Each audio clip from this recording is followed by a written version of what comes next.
कराड शहरातील वॉर्ड क्रमांक 15 मधील संविधान भवन आणि उर्दू हायस्कूलच्या प्रस्तावित इमारतीचा वाद आता चिघळण्याची चिन्ह दिसू लागलीत। कचरा डेपो शेजारी नगरपालिकेकडून उर्दू शाळेचं बांधकाम सुरू असून त्याच ठिकाणी संविधान भवनाची प्रस्तावित जागा आहे। या दोनही कामांसाठी आता सुमारे 1,75,00,000 रुपयाचा खर्च होणार। मात्र या जागेच्या निवडीवर माजी नगरसेवक आणि स्थानिक नागरिकांनी गंभीर आक्षेप घेत स्वतंत्र दिनी आंदोलनाचा इशारा दिलाय। पाहूयात।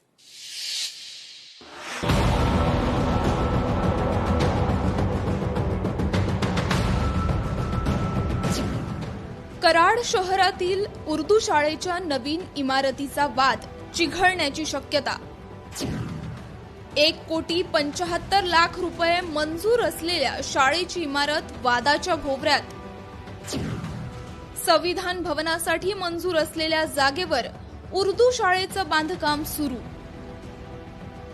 शहरातील कचरा डेपो शेजारी उभारल्या जाणाऱ्या उर्दू शाळेच्या बांधकामाला माजी नगरसेवक अनंतराव लादे यांनी कडाडून विरोध केलाय। उर्दू शाळेला माझा विरोध नसून कचरा डेपोच्या शेजारी शाळेचं बांधकाम का आणि कशासाठी असा सवाल त्यांनी उपस्थित केलाय। ज्या जागेवर सध्या बांधकाम सुरू आहे ती जागा संविधान भवनासाठी मंजूर असल्याचं त्यांनी स्पष्ट केलंय। हा निर्णय नगरपालिका आणि प्रशासनाने न बदलल्यास 15 ऑगस्ट रोजी आंदोलन करण्याचा इशारा त्यांनी दिला आहे। आता या ठिकाणी सुद्धा उर्दू शाळेचं बांधकाम करतात, कारण या ठिकाणी तर एखाद्या वेळेस तर कचरा डेपो पेटला तर कमीत कमी 7-8 दिवस तो धूर इथं पूर्णपणे लाटला जात असतो। आणि तुम्ही विद्यार्थ्यांना त्यांच्या आरोग्याशी खेळण्यासाठी तुम्ही या ठिकाणी उर्दू शाळा बांधणार आहात का? आज तुम्ही त्यांच्या जीवाशी खेळणार आहे का?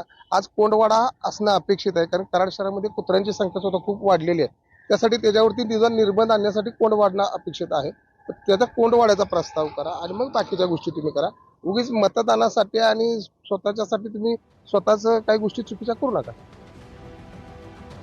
या सगळ्या संदर्भामध्ये स्थानिक रहिवासी अखिल आंबेकर यांनीही या प्रकरणावर गंभीर आरोप केलाय।